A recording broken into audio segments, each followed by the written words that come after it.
അതുകൊണ്ട് ആരൊരാള് തഖ്വയിൽ അധിഷ്ഠിതമായ ജീവിതം നയിക്കുന്നുവോ അവർക്ക് ഒരുപാട് ഒരുപാട് ഗുണഗണങ്ങളാണ് അല്ലാഹു തആല വാഗ്ദാനം ചെയ്തത്. ഏകദേശം അതൊക്കെ നിങ്ങളുടെ മുന്നിൽ സൂചിപ്പിക്കുകയുണ്ടായി. ഇതിലെല്ലാം ഉപരി ഏറ്റവും ശ്രേഷ്ഠമായ കാര്യമാണ് നാം ആഗ്രഹിക്കുന്ന രണ്ട് കാര്യം. ഒന്ന്, നരകത്തിൽ നിന്നുമുള്ള മോചനം, സ്വർഗത്തിലേക്കുള്ള പ്രവേശനം. നമുക്കിനി വേണ്ടത് അതാണ്. നരകത്തിൽ നിന്നുമുള്ള മോചനമാണ് നമ്മുടെ ഏറ്റവും വലിയ കാര്യം. നരകത്തിൽ നിന്നുമുള്ള രക്ഷയാണ് നമുക്ക് ഏറ്റവും വലുത്. നമ്മുടെ ജീവിതത്തിന്റെ എല്ലാ കാര്യങ്ങളും ചെന്ന് അവസാനിക്കുന്നത് ഒരു ദിവസത്തിൽ നാം പ്രതീക്ഷിക്കുന്ന ആ ഒരു ഭവനമാണ് സ്വർഗീയ ആരാമം. പക്ഷേ അത് നമുക്ക് നഷ്ടപ്പെട്ടുകൊണ്ട് കത്തിക്കാളുന്ന നരക കൊണ്ടാരത്തിലേക്കാണ് നമ്മുടെ ജീവിതം ചെന്നെത്തുന്നതെങ്കിൽ സുഹൃത്തുക്കളെ, സഹോദരങ്ങളെ, നമ്മുടെ പ്രവർത്തനങ്ങളും നമ്മുടെ കർമ്മങ്ങളും എല്ലാം ഫലമില്ലാതെ പോകും. ഈ ലോകം ഒരു ദിവസം അസ്തമിച്ചു പോകുന്ന ലോകമാണ്. ഈ ലോകത്തിനൊരു തിരശ്ശീല വീഴുന്ന ദിവസമുണ്ടാകും. ഈ സൂര്യനിന് കിഴക്കൻ ചക്രവാളത്തിൽ നിന്ന് ഉദിക്കുമ്പോൾ അത് പടിഞ്ഞാറൻ ചക്രവാളത്തിലേക്ക് ആഴ്ന്നിറങ്ങുമ്പോൾ നാളെ ഒരു ദിവസം സംജാതമാകും. അന്ന് ഈ കത്തിക്കാണുന്ന സൂര്യൻ പടിഞ്ഞാറൻ ദിക്കിൽ നിന്ന് ഉദിച്ചുയരുകയാണത്. നമുക്ക് അല്ലാഹു സുസജ്ജമാക്കി തന്നിട്ടുള്ള വെള്ളവും വെളിച്ചവുമെല്ലാം നമുക്ക് ഉപദ്രവമായ നിലയിൽ മാറുന്ന ഒരു ദിവസം ഉണ്ടാകും സുഹൃത്തേ. സമുദ്രം അല്ലാഹു നമുക്ക് ഒരുപാട് അനുഗ്രഹങ്ങളാണ് സമുദ്രത്തിലൂടെ അല്ലാഹു നമുക്ക് നൽകിയത്. ജീവിത വിഭവത്തിന്റെ സകലമായ കാര്യങ്ങളും അല്ലാഹു സമുദ്രത്തിൽ ഒരുക്കിയിട്ടുണ്ട്. പക്ഷേ ആ സമുദ്രത്തെ അല്ലാഹു നാളെ കത്തിക്കുന്ന ഒരു ദിവസം ഉണ്ടാകും. സമുദ്രം കത്തിജ്വലിക്കുന്ന ഒരു സാഹചര്യം നാം കാണാൻ പോവുകയാണ്. പ്രവിശാലമായ ഭൂമി ചുരുട്ടിയെറിയപ്പെടുന്ന ഒരു ദിവസം ഇതാ സംജാതമാകാൻ പോവുകയാണ്. പർവ്വത സാനുക്കളെല്ലാം ധൂളികളായി പരത്തപ്പെടുന്ന ഒരു ദിവസം നമ്മളിൽ ഇതാ വരാൻ പോകുന്നു. അങ്ങനത്തെ ഒരു ദിവസം നമ്മളിൽ സംജാതമാകുമെങ്കിൽ ബഹുമാനമുള്ള സഹോദരങ്ങളെ, നമ്മുടെ മുഴുവൻ ജീവിതത്തിന്റെ ലക്ഷ്യവും ആ ഭയാനക ദിനങ്ങളിൽ അല്ലാഹുവിന്റെ പൊരുത്തം കരസ്ഥമാകാതെ അവന്റെ ശിക്ഷയ്ക്ക് വിധേയരായവരുടെ കൂട്ടത്തിൽ ഉൾപ്പെടലല്ല വേണ്ടത്. ഇത്രത്തോളം ഭയാനകമായ അന്തരീക്ഷം ഈ ലോകത്ത് നടക്കുമ്പോൾ അല്ലാഹുവിന്റെ ഹബീബായ തങ്ങളോടൊപ്പം സ്വർഗത്തിന്റെ അർശിന്റെ തണലിൽ ഒരു കൂട്ടം സുജൂദിൽ കിടക്കുന്നവരുണ്ടാകും.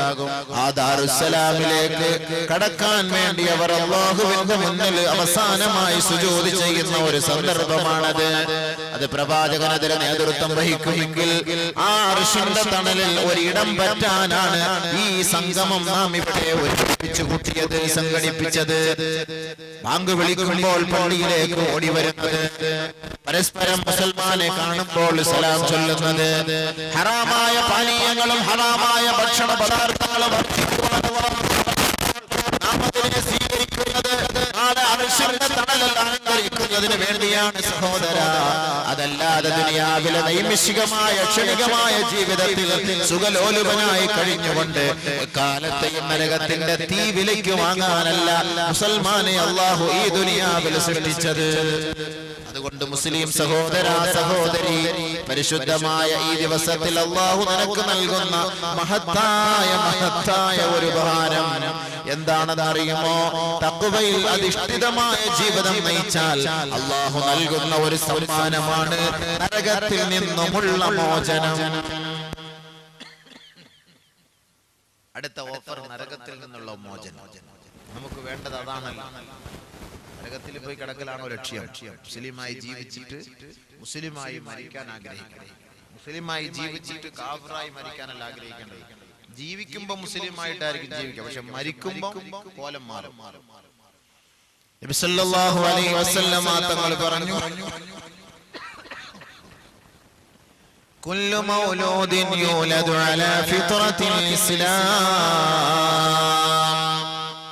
ജനിക്കപ്പെടുന്ന ഓരോ കുഞ്ഞുമക്കളും ലോകത്ത് ആരുടെ ഗർഭാശയത്തിൽ നിന്ന് ജനിച്ചാലും ലോകത്തിന്റെ മുന്നിൽ ഏതൊരു കുഞ്ഞ് ജനിച്ചു വീണാലും ഇസ്ലാമിന്റെ ശുദ്ധ പ്രകൃതിയിലാണ് ആ കുട്ടി ജനിച്ചു വീഴുന്നത്. അത് ക്രൈസ്തവന്റേതാകട്ടെ, ഹൈന്ദവന്റേതാകട്ടെ, ബുദ്ധമതക്കാരന്റേതാകട്ടെ, ജൈനമതക്കാരന്റേതാകട്ടെ, ഏത് ഇസത്തിൽപ്പെട്ടവനും ഏത് പ്രത്യയ ശാസ്ത്രത്തിന്റെ ഉടമകളുടെയും മക്കളാകട്ടെ, ഈ ഭൂലോകത്തേക്ക് ജനിച്ചു വീഴുന്ന ഓരോ കുഞ്ഞുമക്കളും പിറന്നു വീഴുമ്പോൾ അവർ വരുന്നത് ഇസ്ലാമിന്റെ ശുദ്ധ പ്രകൃതിയിലാണ്.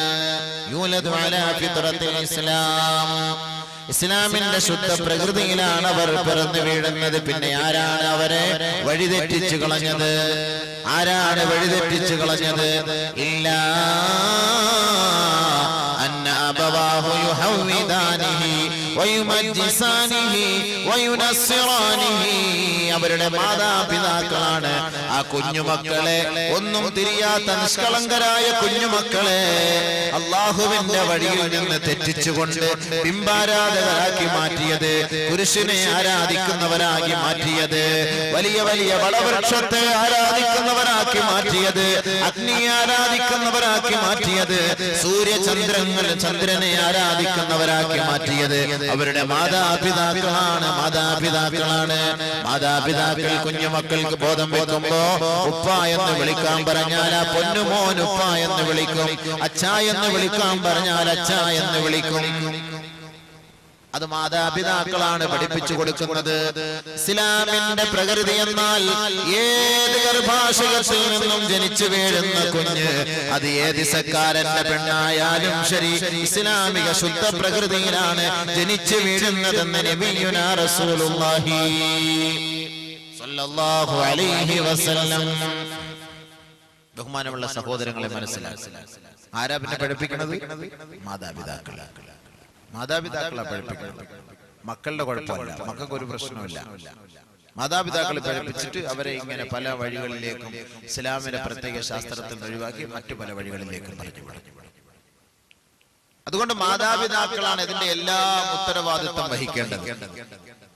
അതുകൊണ്ട് നമ്മുടെ മക്കളെ സംസ്കരിച്ചെടുക്കേണ്ടത്, അവരെ നന്നാക്കിയെടുക്കേണ്ടത്, അവരെ വാർത്തെടുക്കേണ്ടത്, അവരെ വളർത്തിയെടുക്കേണ്ടത്, അവരെ നമസ്കാരമുള്ളവരാക്കേണ്ടത്, അവരെ നോമ്പ് പിടിപ്പിക്കേണ്ടവരാക്കേണ്ടത്, അവർക്ക് ദീനീ ബോധം നൽകേണ്ടത് മാതാപിതാക്കളാണ്.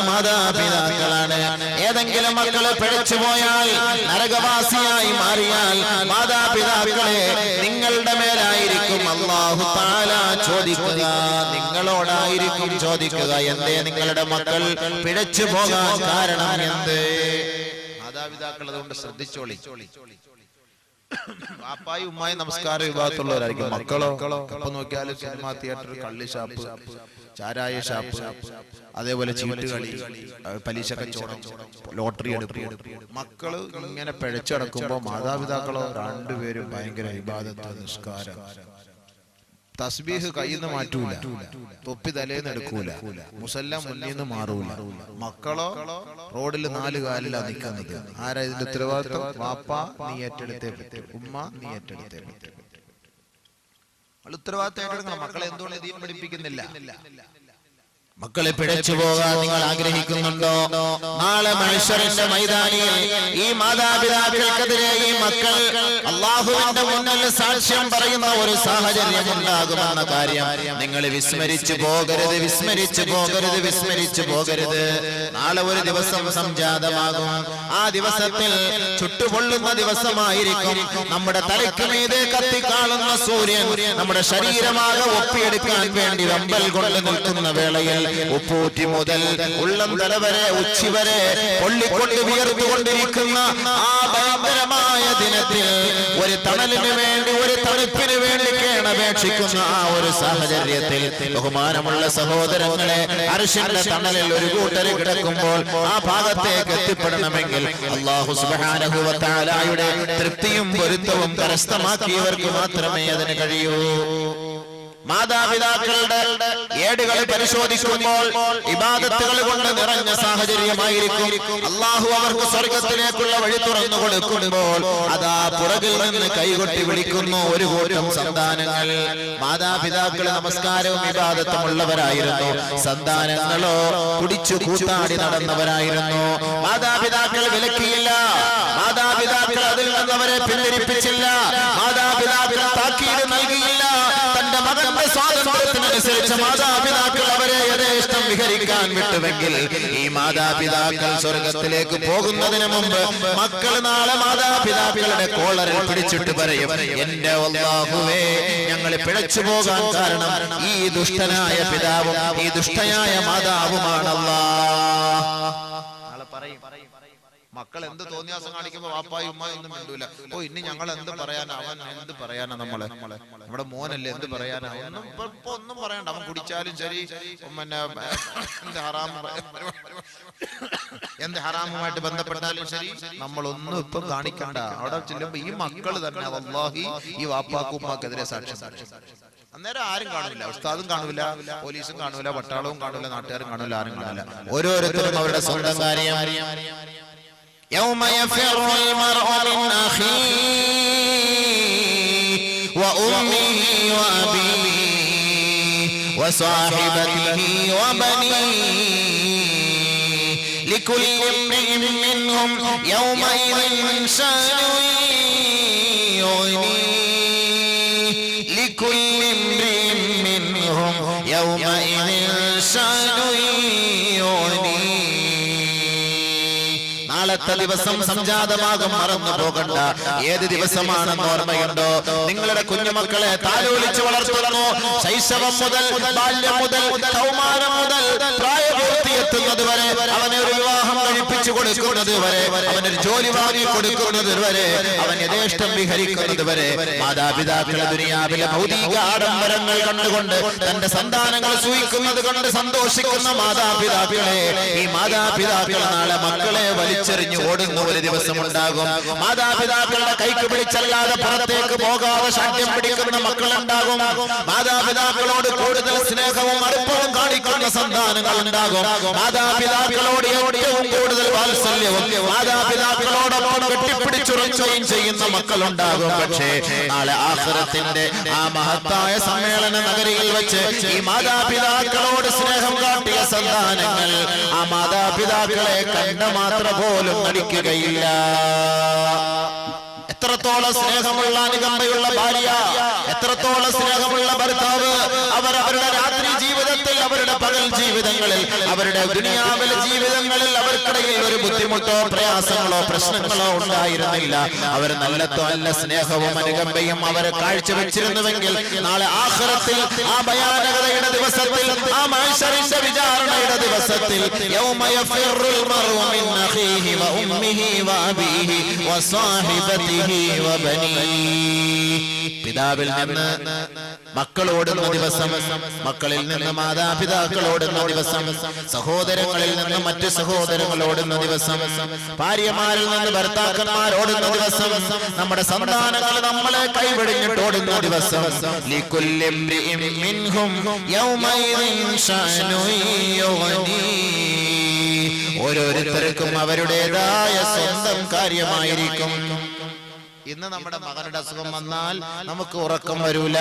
മകൻ അഡ്മിഷൻ കിട്ടിയില്ലെങ്കിൽ ഉറക്കം വരികയില്ല. മകന്റെ കുടുംബജീവിതം, ദാമ്പത്യ ജീവിതം മോശമായി പോയെങ്കിൽ മാതാപിതാക്കൾക്ക് വെപ്രാളമാണ്. പക്ഷേ മകൻ നിസ്കരിച്ചില്ല എങ്കിൽ വാപ്പാക്ക് ഒരു പ്രശ്നവുമില്ല. മകൻ നോമ്പ് പിടിച്ചില്ല എങ്കിൽ വാപ്പാക്ക് ഒരു പ്രശ്നവുമില്ല. മകൻ നമസ്കരിക്കാൻ പള്ളിയിലേക്ക് വന്നില്ല എങ്കിൽ വാപ്പാക്ക് ഒരു പ്രശ്നവുമില്ല. രാത്രി അവൻ വെള്ളമടിച്ചിട്ട് വീട്ടിലേക്ക് കടന്നു വരുമ്പോൾ വാപ്പാക്ക് ദുർഗന്ധം സഹിക്കവയ്യ. പക്ഷേ വാപ്പാക്ക് അതൊന്നും ഒരു പ്രശ്നമേ അല്ല. ഇത് ദുനിയാവിലാണെങ്കിൽ സഹോദര, നാളെ ആഖിറത്തിൽ ലികുല്ലി ഇംറിഇൻ മിൻഹും യൗമൈദിൻ ശഅനു യുഗ്നീഹി. നാളെ ആഖിറത്തിൽ ഓരോരുത്തർക്കും അവന്റേതായ സ്വന്തം കാര്യമാണ് വലുത്.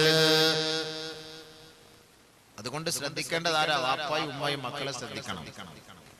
അതാണ് അല്ലാഹു സുബ്ഹാനഹു വ തആല ഇവിടെ നമുക്ക് അറിയിക്കുന്നത്. തഖ്വയുള്ളവരായി നിങ്ങൾ ജീവിതം നയിച്ചാൽ നിങ്ങൾക്ക് ഞാൻ നൽകുന്ന ഓഫർ എന്താണെന്നറിയോ?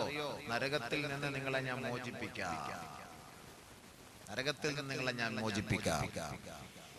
ثم ننجي الذين اتقوا ونذر الظالمين فيها جثيا ثم ننجي الذين اتقوا അല്ലാഹുവിനെ ഭയപ്പെട്ട് ജീവിച്ചുവോ നാം അവരെ രക്ഷപ്പെടുത്തും. നാളെ നരകത്തിന്റെ അഗ്നികുണ്ഡാരത്തിൽ നിന്ന് നാം അവരെ രക്ഷപ്പെടുത്തും.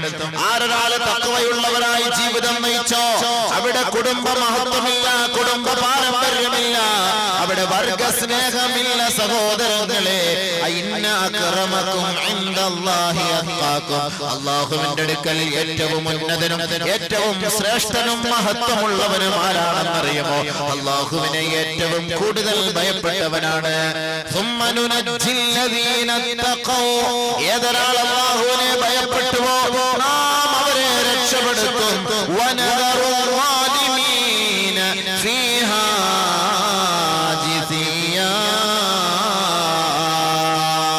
എത്രത്തോളം ദീനീ ബോധം കേട്ടിട്ടും പരിശുദ്ധ ഖുർആൻ കേട്ടിട്ടും ഹദീസ് കേട്ടിട്ടും ഉത്ബോധനങ്ങൾ കേട്ടിട്ടും ആഖിറത്തെ കുറിച്ച് മനസ്സിലാക്കിയിട്ടും ഖബറിന്റെ ഭയാനകതയെ കുറിച്ച് അറിഞ്ഞിട്ടും പുല്ലുവില പോലും നൽകാതെ നടക്കുന്ന സഹോദരാ നീ അക്രമിയാണ്, അഹങ്കാരിയാണ്.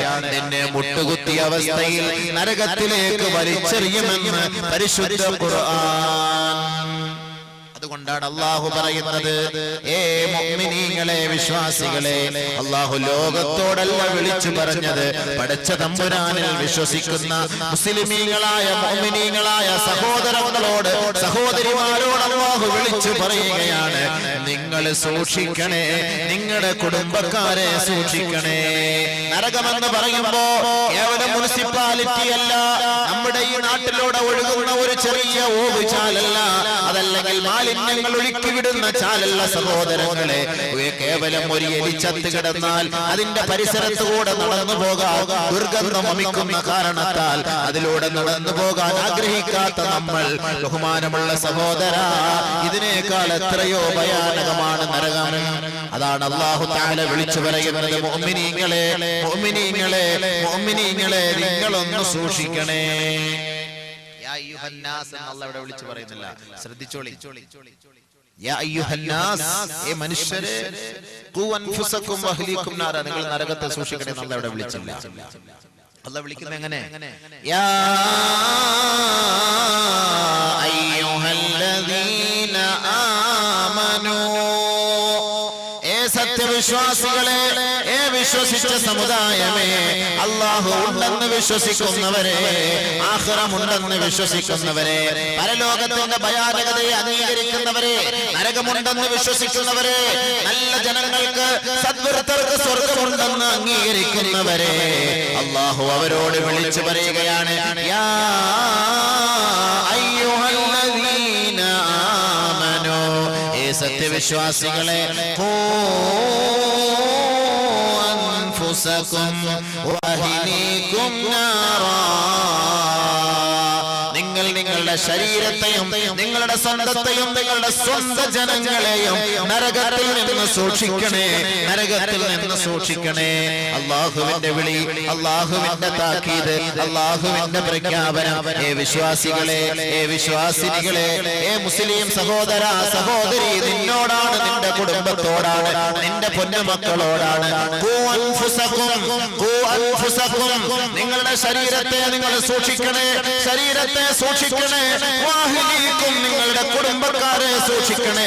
നമ്മുടെ കുഞ്ഞുമോനോ കുഞ്ഞുമോക്കോ ഒരു പനി വന്നാൽ നമുക്ക് ഉറക്കം വരികയില്ല, നമ്മുടെ ഭാര്യയ്ക്ക് ഒരു രോഗം വന്നാൽ നമുക്ക് സഹിക്കാൻ കഴിയില്ല, നമ്മുടെ ഭർത്താക്കന്മാർക്ക് ഒരു ബുദ്ധിമുട്ട് വന്നാൽ സഹിക്കാൻ കഴിയില്ല, ഉപ്പ മരിച്ചാൽ നെഞ്ചത്തടിച്ചു കരയുന്ന നമ്മൾ, നമ്മൾ, ഉമ്മ മരിച്ചാൽ പൊട്ടിക്കരയുന്ന നമ്മൾ, നമ്മുടെ കുടുംബത്തിൽ അത്യാഹിതം സംഭവിച്ചാൽ തേങ്ങലടിച്ച് തേങ്ങി കരയുന്ന നമ്മൾ, ഈ ദുനിയാവിലെ ചെറിയ ചെറിയ ഒരു ബുദ്ധിമുട്ടും പ്രയാസവും വരുമ്പോൾ ഇത്രത്തോളം വിഘാതമാണ്, ഇത്രത്തോളം പ്രയാസമാണെങ്കിൽ അല്ലാഹു തആല പറയുന്നു ഇതെല്ലാം ക്ഷണികമാണ്, ഇതെല്ലാം നശ്വരമാണ്, ഇതെല്ലാം നൈമിഷികമാണ്. പക്ഷേ ഒരിക്കൽ പോലും നഷ്ടപ്പെടാത്ത, ഒരിക്കൽ പോലും നശിച്ചു പോകാത്ത ഒരു ജീവിതമുണ്ട്, ഒരു സന്ദർഭമുണ്ട്. ആ സന്ദർഭത്തെ നിങ്ങളൊന്ന് ഭയപ്പെടണേ. ആ സന്ദർഭത്തിൽ നിങ്ങളുടെ മക്കളുടെ കാര്യം ഒന്ന് ഏറ്റെടുക്കണേ. ആ സന്ദർഭത്തിൽ നിങ്ങളുടെ ഭാര്യയുടെ കാര്യം ഒന്ന് ശ്രദ്ധിക്കണേ. നിങ്ങളുടെ ഭർത്താക്കന്മാരുടെ കാര്യം ഒന്ന് ശ്രദ്ധിക്കണേ. നിങ്ങളുടെ കുടുംബക്കാരുടെ കാര്യം ഒന്ന് ശ്രദ്ധിക്കണേ. ദുനിയാവിൽ വെച്ച് മാത്രം ചെറിയ ചെറിയ കാര്യങ്ങൾ ശ്രദ്ധിക്കുന്ന നിങ്ങൾക്ക് ആഖിറത്തിന്റെ കാര്യം നിങ്ങൾ മറന്നു പോകരുതേ. അതുകൊണ്ടാണ് അല്ലാഹു താക്കീത് നൽകുന്നത്. നിങ്ങളുടെ ശരീരത്തെ നിങ്ങൾ സൂക്ഷിക്കണം, വാഹിലീക്കും നിങ്ങളുടെ കുടുംബത്തെയും നിങ്ങൾ സൂക്ഷിക്കണം. കത്തിക്കാണുന്ന നരക കുണ്ടാരത്തിൽ നിന്ന് അല്ലാഹു വിളിച്ചു പറയുന്ന ആരെ?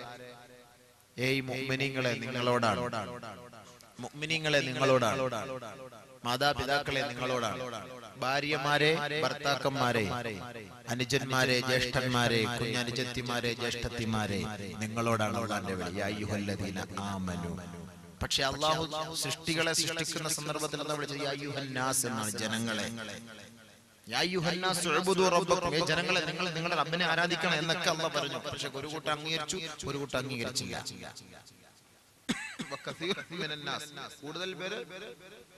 കൂടുതൽ ധാരാളം പേര് അല്ലാഹുവിനെ ആരാധിക്കുന്നവരുമുണ്ട്, അതേപോലെ കൂടുതലും ആളുകളുടെ മേൽ അല്ലാഹുവിന്റെ ശിക്ഷയുമുണ്ട്. പക്ഷെ അംഗീകരിച്ച മുസ്ലിം സമുദായത്തോട്, വിശ്വാസികളോട് അല്ലാഹുവിന്റെ വിളിയാണ്, ഏയ് നിങ്ങൾ ശ്രദ്ധിക്കണേ, നരകത്തിന്റെ കാര്യം ശ്രദ്ധിക്കണേ. നിങ്ങൾക്ക് ഒരു കരുതുന്ന കേവലം ചെറിയ നിസാരമായ ഒരു കാര്യമല്ല നരകം, അത് സാരമാണ്, അത് സാരമാണത്. നിങ്ങൾ തഖ്വയിൽ അധിഷ്ഠിതമായ ജീവിതം നയിച്ചാൽ ആ നരകത്തിൽ നിന്ന് ഞാൻ രക്ഷപ്പെടുത്താം. നരകത്തെ നിങ്ങളെ രക്ഷയ്ക്ക് വേണ്ടി അല്ലാഹു തആല നമ്മളോട് വിളിച്ചു പറയുകയാണ്. നാളെ അവിടെ ചെന്നിട്ട് പിന്നെ പടച്ചവനെ ഞങ്ങളെ നരകത്തിലിട്ട് കളഞ്ഞല്ലോ, കത്തിച്ചു കളഞ്ഞല്ലോ എന്നൊന്നും പറയരുത്. ഇപ്പൊ അല്ലാഹ് ദയാലുവാണ്, കരുണയുള്ളവനാണ്, 70 മാതാക്കളെക്കാൾ സ്നേഹമുള്ളവനാണ്. അതുകൊണ്ട് നിങ്ങളൊന്ന് ശ്രദ്ധിച്ചാൽ നിങ്ങൾക്ക് നാളെ നരകത്തിൽ നിന്ന് രക്ഷപ്പെടാൻ ഒന്ന് ശ്രദ്ധിച്ചാൽ കൊള്ളാം. അതിനാ വിളിച്ചു പറയുന്നത്. പിന്നെ അവിടെ ചെന്നിട്ട് കയ്യും കാലും പിടിച്ച വല്ലാഹി അല്ലാഹു സ്വീകരിക്കുകയില്ല. അവിടെ ചെന്നിട്ടെന്നല്ല, മരിക്കാറായി കിടക്കുമ്പോ കൈകാലം പിടിച്ചാലും ഒന്നും സ്വീകരിക്കില്ല. ഇപ്പൊ ആരോഗ്യമുള്ള സമയത്ത് നീ വിളിച്ചോ, നീ പറഞ്ഞോ, നീ ചോദിച്ചോ, നിന്റെ സകലമാന കാര്യങ്ങളും അല്ലാഹു ഏറ്റെടുക്കും. എന്നിട്ട് അല്ലാഹു തആല പറഞ്ഞത് എന്താ? നരകത്തിൽ കത്തിക്കുന്ന സാധനം എന്താ? വെറുതെ നമ്മുടെ ഇവിടുത്തെ ചൂട്ട്, കൊതുമ്പ്, ചുള്ളി, വിറക് ഒക്കെ വെച്ചാണോ അല്ലാഹു കത്തിക്കുന്നത്? അവന് എളുപ്പമുണ്ടല്ലോ. അല്ലാഹു കത്തിക്കുന്ന എന്താ?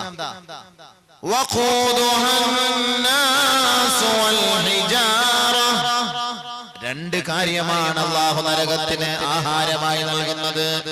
വഖൂദുഹാ അന്നാസ് വൽ ഹിജാറ, മനുഷ്യരെയും കല്ലുകളെയുമാണ് അല്ലാഹു നരകത്തിലിട്ട് കത്തിക്കുന്നത്. അല്ലാഹു ദയയില്ലാത്തവനാണെന്ന് പറയരുത്.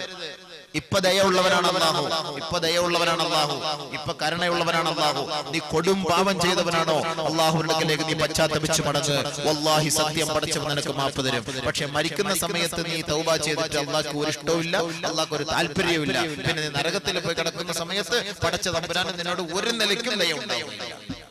ഇപ്പൊ നീ ചോദിച്ചോ, അല്ലാഹു തആല അവിടെ ഉപയോഗിക്കുന്നത് റബ്ബർ തടിയല്ല, പറങ്കിമാവിന്റെ തടിയല്ല, ടാറല്ല, പെട്രോൾ അല്ല, ഡീസൽ അല്ല. പിന്നെന്താ അല്ലാഹു മനുഷ്യന്റെ കൂട്ടത്തിൽ കത്തിക്കാൻ ഉപയോഗിക്കുന്നത്? അൽ ഹിജാ, അൽ ഹിജാ, കല്ല്, കല്ല്, കല്ല്. ബഹുമാനമുള്ള സഹോദരങ്ങളെ, എന്തേ ഈ കല്ല് ഉപയോഗിക്കാൻ കാരണം? നരകത്തെ കുറിച്ച് കേൾക്കാത്തവരെ, നരകത്തെ കുറിച്ച് ശ്രദ്ധയിൽ കഴിയുന്നവരെ, നരകത്തെ കുറിച്ച് ചിന്തിക്കാത്തവരെ ഒന്ന് ചിന്തിക്കണേ, ഒന്ന് ചിന്തിക്കണേ. കേവലം ദുനിയാവിന്റെ ആഡംബരങ്ങളുടെ പിറകെ പോകുന്ന മുസ്ലിം സഹോദര, പരിശുദ്ധമായ റമളാനിലാണ് ഓണം. ആ റമളാനിന്റെ മാസത്തെ അവഗണിച്ചുകൊണ്ട് ഓണക്കച്ചവടത്തിന് വേണ്ടി നോമ്പ് കളയുന്ന മുസ്ലിം സഹോദര, ഓണക്കളിക്ക് കൂട്ടി നിൽക്കുന്ന മുസ്ലിം സഹോദര, ഗാനമേള സംഘടിപ്പിക്കുന്ന മുസ്ലിം സഹോദര, പവിത്രമേറിയ മഗ്ഫിറത്തിന്റെ മാസമായ റമളാനിനെ നീ ആദരിക്കാറുണ്ടോ? ആദരിക്കാറുണ്ടോ? മുസ്ലിം സമുദായത്തിന്റെ അവസ്ഥയല്ലേ ഇത്? ബഹുമാനപ്പെട്ട പ്രവാചകന്റെ ഒരു സംഭവം ഞാനിപ്പോൾ നിങ്ങളുടെ മുന്നിൽ അവതരിപ്പിക്കാം. ഈ മാസം ശഅബാനിന്റെ മാസമാണ്. ഈ ശഅബാനിന്റെ അവസാനത്തെ രാവിൽ ബഹുമാനപ്പെട്ട നബിയുനാ റസൂലുള്ളാഹി തങ്ങൾ സഹാബാക്കളെ വിളിച്ചിട്ട് പറയുകയാണ്, ഉഹ്ദുറുൽ മിമ്പർ, ഉഹ്ദുറുൽ മിമ്പർ. സഹാബാക്കളെ, നിങ്ങൾ എല്ലാവരും മിമ്പറിന്റെ അരികിലേക്ക് കടന്നു വരേണമേ, മിമ്പറിന്റെ അരികിലേക്ക് കടന്നു വരേണമേ. സഹാബാക്കൾ പറയുകയാണ്, ഒരിക്കൽ പോലും ഇല്ലാത്ത വിളിയാണിത്, അല്ലാഹുവിന്റെ റസൂലിന്റെ പ്രഖ്യാപനമാണത്. ഫഹളർനാ, ഞങ്ങൾ അങ്ങനെ അല്ലാഹുവിന്റെ റസൂൽ വിളിച്ചപ്പോൾ, ക്ഷണിച്ചപ്പോൾ മദീന പള്ളിയുടെ ഉമ്മറപ്പടിയിലേക്ക് ഞങ്ങൾ ഓടിയെത്തി. ആ പരിശുദ്ധ പ്രവാചകന്റെ ഹദ്റത്തിൽ പോയി ഞങ്ങൾ സന്നിഹിതരായിരുന്നു. അങ്ങനെ ഞങ്ങൾ എല്ലാവരും ഒരുമിച്ച് കൂടിയപ്പോൾ അല്ലാഹുവിന്റെ റസൂൽ ഞങ്ങളെ സാക്ഷ്യപ്പെടുത്തിക്കൊണ്ട് അതാ മിമ്പറിന്റെ ഒന്നാമത്തെ പടിയിലേക്ക് കാലെടുത്ത് വെച്ചുകൊണ്ട് പറഞ്ഞു പോയി, ആമീൻ. അല്ലാഹുവേ, നീ ഈ ദുആ സ്വീകരിക്കണമേ.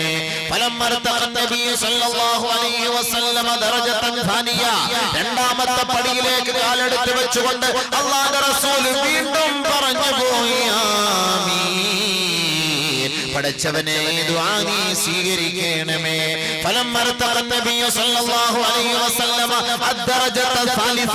മൂന്നാമത്തെ പടിയിലേക്ക് കാലെടുത്ത് വെച്ചുകൊണ്ട് ലോകത്തിന്റെ ഗുരുഭൂതനായ മുത്ത് ഹബീബ് തങ്ങൾ വീണ്ടും പറഞ്ഞു പോയി, ആമീൻ. അല്ലാഹുവേ, ഈ ദുആ നീ സ്വീകരിക്കണമേ. ബഹുമാനപ്പെട്ട പ്രവാചകന്റെ പ്രാർത്ഥനയാണ്, പ്രവാചകന്റെ ദുആയാണ്. പ്രവാചകൻ ദുആ ചെയ്താൽ തട്ടിക്കളഞ്ഞ ചരിത്ര പാരമ്പര്യം ഇസ്ലാമിന്റെ താളുകളിലില്ല.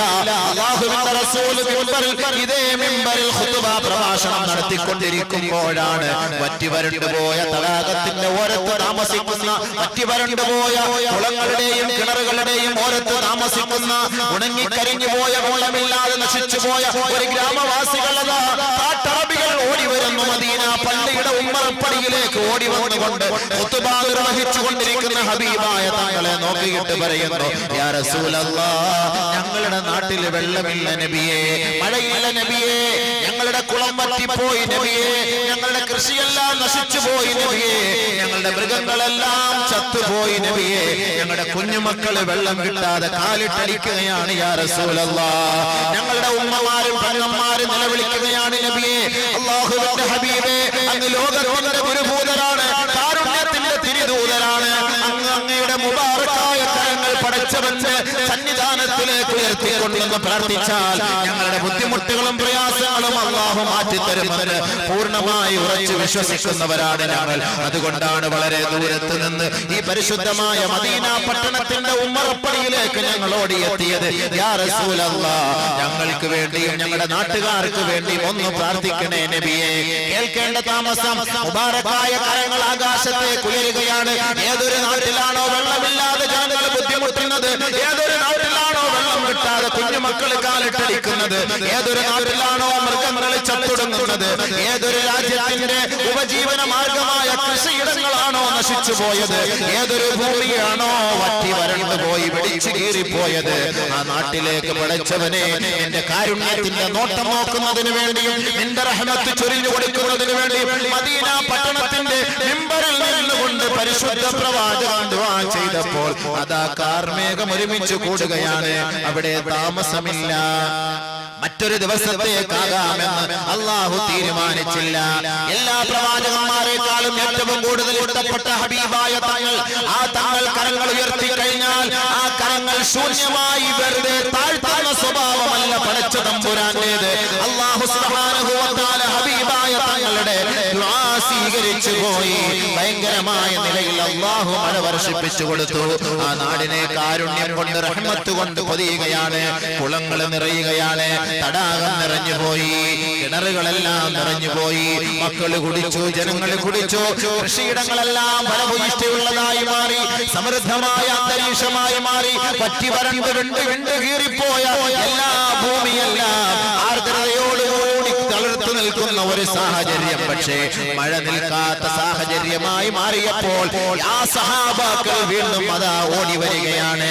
പരിശുദ്ധ പ്രവാചകന്റെ ഹദ്റത്തിലേക്ക് വന്നുകൊണ്ട് പറഞ്ഞു, യാ റസൂലല്ലാഹ്, യാ നാട് നശിച്ചു പോകും നബിയെ. അതുകൊണ്ട് തൽക്കാലം നീ മഴ ഒന്ന് നിർത്തി തരൂ ഹബീബേ. സാറ്റലൈറ്റിന്റെ ലോകമല്ലേ ഇത്, കമ്പ്യൂട്ടറിന്റെ ലോകമല്ലേ ഇത്, ഇന്റർനെറ്റിന്റെ ലോകമല്ലേ ഇത്. പരിശുദ്ധ പ്രവാചകൻ ഇന്റർനെറ്റോ സാറ്റലൈറ്റോ ഒന്നുമില്ലാത്ത കാലഘട്ടത്തിൽ ചൂണ്ടാണി വിരൽ കൊണ്ട് കാർമേഘത്തെ നിയന്ത്രിച്ചു മുഹമ്മദ് മുസ്തഫ സല്ലല്ലാഹു അലൈഹി വസല്ലം. മഴ താൽക്കാലികമായി നിന്നു.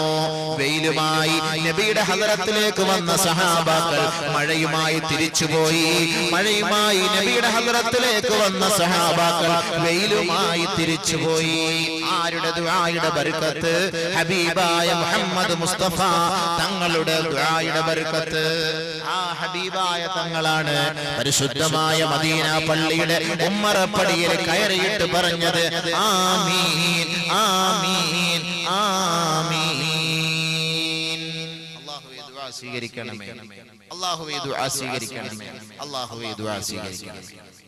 സഹാബാക്കളെല്ലാം പരസ്പരം നോക്കിയ ഇന്നേ വരെ ഇങ്ങനെ ഒരു സംഭവം ഉണ്ടായിട്ടില്ലല്ലോ, ഇപ്പൊ എന്താ നിബിധങ്ങൾ ഇങ്ങനെ ദുആ ചെയ്തത്? നമ്മൾ ഇന്ന് വരെ ഇങ്ങനെ കേട്ടിട്ടില്ലല്ലോ. നമ്മൾ എത്രയോ ഖുത്ബായിലും എത്രയോ പ്രഭാഷണങ്ങളിൽ നമ്മൾ പങ്കെടുത്തവരാണ്, പക്ഷെ ഇന്ന് വരെ നമ്മൾ ഇങ്ങനെ കേട്ടിട്ടില്ല. എന്ത് സംഭവിച്ചു? നോക്കുകയാണ് സഹാബാക്കൾ. പക്ഷെ ആരും ഒന്നും മിണ്ടിയില്ല.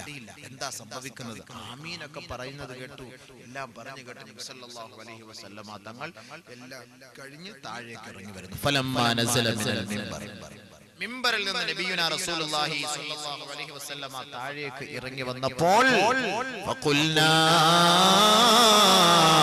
യാ റസൂലല്ലാഹ്,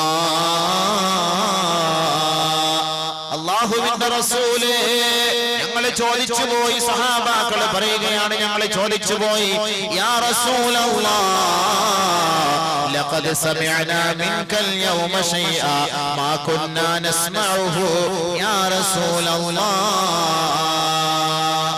ഇന്നേ വരെ ഞങ്ങൾ കേട്ടിട്ടില്ലാത്ത സംഭവമാണ് ഹബീബേ, അങ്ങയുടെ നാവിൽ നിന്ന് ഇന്ന് ഞങ്ങൾ കേട്ടത്. എന്താണ് ഹബീബേ അതിന്റെ അർത്ഥം? ഞങ്ങൾക്കൊന്ന് വിവരിച്ചു തരുമോ? തങ്ങളുടെ സ്വഹാബാക്കൾ ചോദിച്ചു.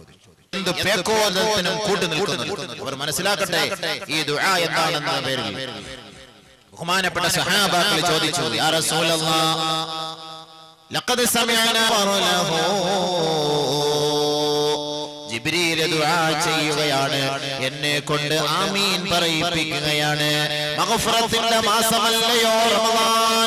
ഏത് പാപികളുടെയും പാവങ്ങൾ അല്ലാഹുവിനോട് ചോദിച്ചാൽ, കേണപേക്ഷിച്ചാൽ, പൊട്ടിക്കരഞ്ഞുകൊണ്ട് പടച്ച തമ്പുരാനോട് ആവലാതിപ്പെട്ടാൽ അവന് വേണ്ടി മഗ്ഫിറത്തിന്റെ വാതിൽ തുറന്നു കൊടുക്കുന്ന മാസമല്ലയോ റമദാൻ?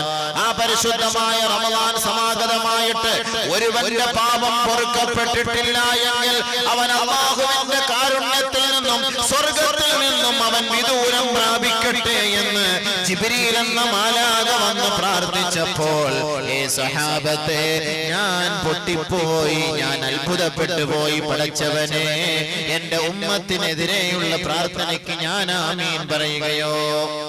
നിബിധങ്ങൾ നമ്മൾ ദുഃഖിക്കാൻ അല്ലാഹുവിന്റെ റസൂല് ഒട്ടും ഇഷ്ടപ്പെട്ടിരുന്നില്ല.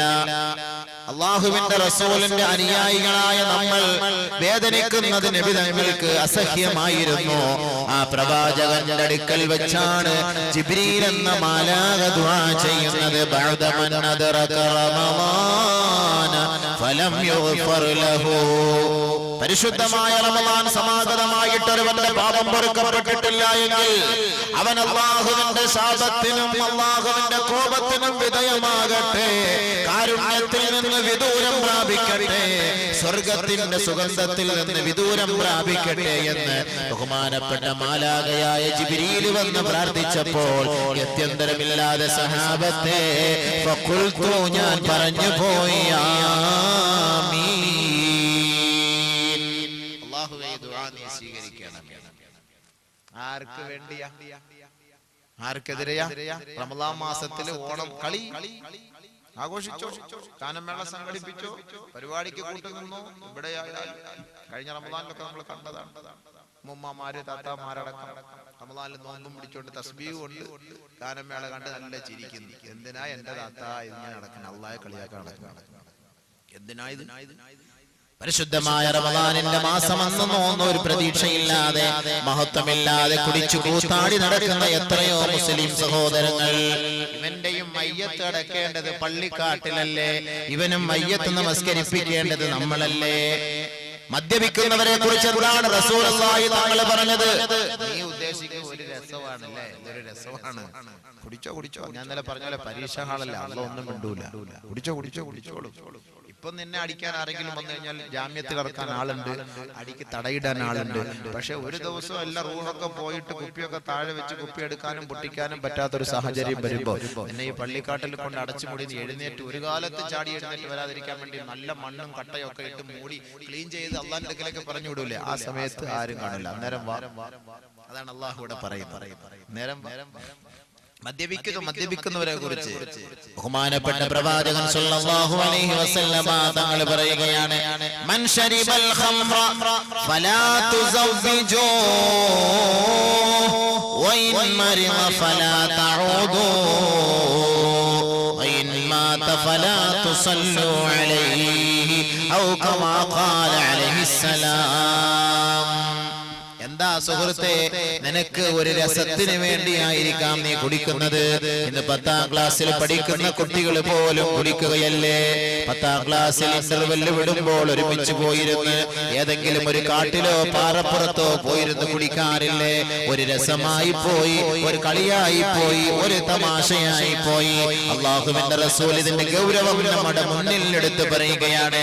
മൻ ശരിബൽ ഖംറ ഫലാ തുസവ്വിജൂ, ആരൊരാൾ കള്ള് കുടിക്കുന്നുവോ മദ്യപിക്കുന്നുവോ അവനുമായുള്ള വിവാഹ ബന്ധം നിനക്ക് നിഷിദ്ധമാണ്, നിഷിദ്ധമാണ്, നിഷിദ്ധമാണ്. കള്ളു കുടിക്കുന്നവനെ മദ്യപാനിയെ നീ വിവാഹം കഴിക്കരുത്.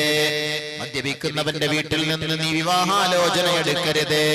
മദ്യപാനം നിഷിദ്ധമാണ്, ഹറാമാണ്.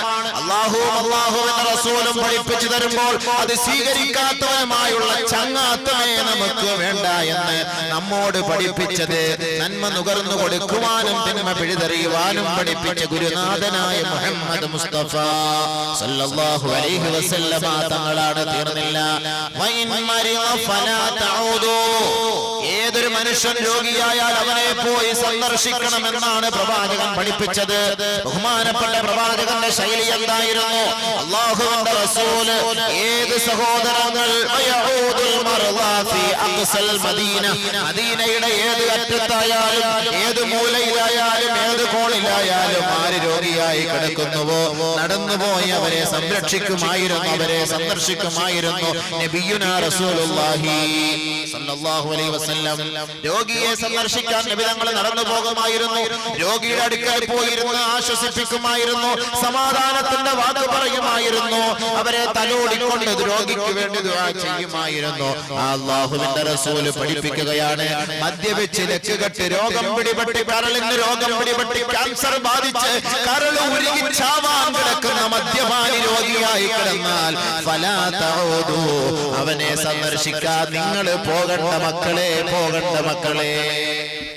ഗൗരവം മനസ്സിലാക്കി സുഹൃത്തുക്കളെ, ഗൗരവം. അവിടെ അത്തായാലും അത്തത്തായാലും വാപ്പ ആയാലും ഉപ്പായാലും ആരായാലും മദ്യപിച്ച് രോഗം പിടിപെട്ട് മെഡിക്കൽ കോളേജിൽ കിടന്നാൽ അവനെ നീ സഹായിക്കാനോ കാണാനോ പോകണ്ട. ഏതെങ്കിലും ഒരു മദ്യപാനിക്ക് ഒരു നേരത്തെ ആഹാരം കൊടുത്തൊരുത്തവർ സഹായിച്ചാൽ ദീനിനെ നശിപ്പിച്ചവന് തുല്യനാണെന്ന് പ്രവാചകന്മാര് നമ്മളെ പഠിപ്പിച്ചു തരുന്നെങ്കിൽ ഏതെങ്കിലും ഒരു മദ്യപാനിക്ക് 1 രൂപ കടം കൊടുത്ത് സഹായിച്ചാൽ എല്ലാ പ്രവാചകന്മാരെയും കൊന്നതിന് തുല്യനാണ്. നഊദു ബില്ലാഹ്. അല്ലാഹു കാത്തുരക്ഷിക്കട്ടെ. 1 രൂപ കൊടുത്ത് സഹായിക്കുന്നവന്, മദ്യപാനിക്ക് 1 രൂപ കൊടുത്ത് സഹായിക്കുന്നവന് അമ്പിയാക്കന്മാരെ ഒക്കെ കൊന്നവന്റെ കൂലി. നഊദു ബില്ലാഹ്. നമ്മളെ സഹായിക്കുക എന്താ ചെയ്യാ? എങ്ങനെ സഹായിക്കാതിരിക്കും ഉസ്താദെ? ജോലിക്ക് വരണമെങ്കിൽ ഇവന്മാര് വാട്ടർ സപ്ലൈ അടിക്കാതെ ഇവന്മാര് ജോലിക്ക് വരും, നമ്മൾ പിന്നെ കൊടുക്കാതിരിക്കാൻ പറ്റുമോ? അത് നമുക്കറിയില്ല, അത് നിങ്ങളുടെ മസല, അതിന് നിങ്ങൾ മസല കണ്ടെത്തിക്കൊള്ളണം, അത് നമ്മളോട് ചോദിച്ചിട്ട് കാര്യമില്ല. ഇവനിത് അകത്തോട്ട് ഇറങ്ങിയാലേ ഇവൻ മരത്തിന്റെ മുകളിൽ കയറാൻ ഇവനെ കൊണ്ട് പറ്റുള്ളൂ. അല്ല നമ്മളിപ്പോ എന്ത് ചെയ്യാ? ഇവൻ ഇവന്മാരില്ലെങ്കിൽ പണിക്കാനില്ലെങ്കിൽ നമ്മുടെ കാര്യങ്ങളൊന്നും നടക്കൂല. അതുകൊണ്ട് നമ്മൾ എന്ത് ചെയ്യാൻ പറ്റും? അതുകൊണ്ട് ഉസ്താദെ കൊടുക്കാതിരുന്നാൽ അത് നിങ്ങളുടെ മസല, ഇസ്ലാമിന്റെ നിയമമാണ് ഈ പറയും. നിങ്ങൾക്ക് നിങ്ങളുടെ മസല, അത് നിങ്ങളുടെ സ്വന്തം. നമ്മുടെ നാട്ടുകാരെയൊക്കെ തൃപ്തിപ്പെടുത്തിക്കൊണ്ടത് ദീൻ നടത്താൻ പറ്റൂല. അള്ളാഹുവും റസൂലും പഠിപ്പിച്ചിരുന്നാണ് ദീൻ. നമ്മുടെ ഇഷ്ടാനുസരിച്ചല്ല ദീൻ. നമ്മുടെ ഇഷ്ടാനുസരിച്ചല്ല ദീൻ. അള്ളാഹുവിനെ റസൂലിനെ ഭയപ്പെടുന്നവർക്ക് ആ ഭാഗങ്ങൾ ശ്രദ്ധിക്കുക. അതാണ് നമ്മൾ പറയാറുള്ളത്. അള്ളാഹുവിനെ റസൂലിനെ ഭയപ്പെടുന്നവർക്ക്. ബാക്കിയുള്ള ഈ യുക്തിപരമായ ചിന്ത കൊണ്ട് കാര്യങ്ങൾ നീക്കുക, അത് നിങ്ങളും അള്ളാഹുവുമായിക്കൊള്ളി. അള്ളാഹു തആല പറയുന്നു, وما كان لمؤمن ولا مؤمنة إذا قضى الله ورسوله أمرا أن يكون لهم الخيرة من أمرهم ومن يعص